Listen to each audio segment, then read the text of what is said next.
ಶುಭೋದಯ.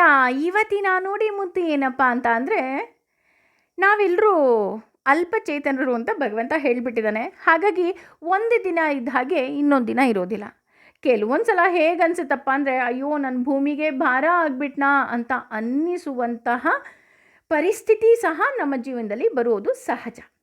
ಅಂತಹ ಸಂದರ್ಭದಲ್ಲಿ ಏನು ಮಾಡಬೇಕು ಅಂತ ಅಂದರೆ, ಯೋಚನೆ ಮಾಡಿ, ನೀವು ಭಾರ ಆಗೋದಕ್ಕೆ ಸಾಧ್ಯನೇ ಇಲ್ಲ. ಯಾಕಪ್ಪ ಈ ಮಾತು ಹೇಳ್ತಾ ಇದ್ದೀನಿ ಅಂತ ಅಂದರೆ, ನೀವು ಹೇಳಿಕೊಟ್ಟಂತಹ ಎಷ್ಟೋ ಅಡುಗೆಯನ್ನು ಕೆಲವರು ಈಗಲೂ ಸಹ ಮಾಡ್ತಾ ಇರಬಹುದು, ಅಥವಾ ನೀವು ಕೊಟ್ಟ ಉಡುಗೊರೆಯನ್ನು ಬೇರೆಯವರು ಈಗಲೂ ಸಹ ತುಂಬ ಇಂಪಾರ್ಟೆಂಟಾಗಿ ಇಟ್ಕೊಂಡು ಅದನ್ನು ಚೆನ್ನಾಗಿ ಇಟ್ಕೊಂಡು ಅದನ್ನು ದಿನ ಉಪಯೋಗಿಸ್ತಾ ಇರ್ಬೋದು.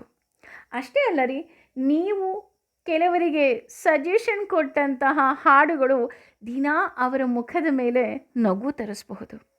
ಅಥವಾ ಎಷ್ಟೋ ಜನ ನೀವು ಮಾತಾಡಿದಂತಹ ಅಥವಾ ನೀವು ಕಳಿಸಿದಂತಹ ಮೆಸೇಜ್ಗಳನ್ನು ಪದೇ ಪದೇ ನೋಡ್ತಾ ನಗಬಹುದು ಅಲ್ವಾ? ನಿಮ್ಮಿಂದ ನಿಮಗೆ ಗೊತ್ತಿಲ್ಲದ ಹಾಗೆ ಸಾಕಷ್ಟು ಜನರಿಗೆ ನೀವು ಉಪಯೋಗಕ್ಕೆ ಬಂದಿರ್ತೀರ. ಅದು ನಿಮ್ಮ ಗಮನಕ್ಕೆ ಬಂದಿರೋದಿಲ್ಲ ಅಷ್ಟೇ. ಹಾಗೇನಾದ್ರು ನಿಮಗೆ ನೀವೇ ಭಾರ ಅಂತ ಅನ್ನಿಸ್ಕೊಂಡಾಗ ಕಣ್ಮುಚ್ಚಿ ಇದನ್ನೆಲ್ಲ ಜ್ಞಾಪಿಸ್ಕೊಳ್ಳಿ. ಅದರ ಜೊತೆ ನಾವು ಯಾರೂ ಸಹ ವೇಸ್ಟ್ ಅಂತ ಅಲ್ಲ. ಯಾಕಪ್ಪ ಈ ಮಾತು ಹೇಳ್ತಾ ಇದ್ದೀನಿ ಅಂದರೆ, ನಾವೆಲ್ಲರೂ ಸಹ ಭಗವಂತನ ಸೃಷ್ಟಿ. ಹಾಗಾಗಿ ಅವನು ಯಾವುದೇ ಒಂದು ವಸ್ತುವನ್ನು, ಒಂದು ಜೀವಿಯನ್ನು ಸೃಷ್ಟಿ ಮಾಡಿದ್ದಾನೆ ಅಂದರೆ ಅದಕ್ಕೆ ಕಾರಣ ನಮ್ಮಿಂದ ಯಾವುದೋ ಒಂದು ಕೆಲಸ ಆಗಬೇಕು ಅಂತ. ಹಾಗಾಗಿ ತಾಳ್ಮೆಯಿಂದ ಇರೋಣ. ಅವನು ಕೊಟ್ಟ ಈ ಜೀವನದ ಪ್ರತಿಯೊಂದು ಕ್ಷಣವನ್ನು ಆನಂದಿಸೋಣ, ಅನುಭವಿಸೋಣ.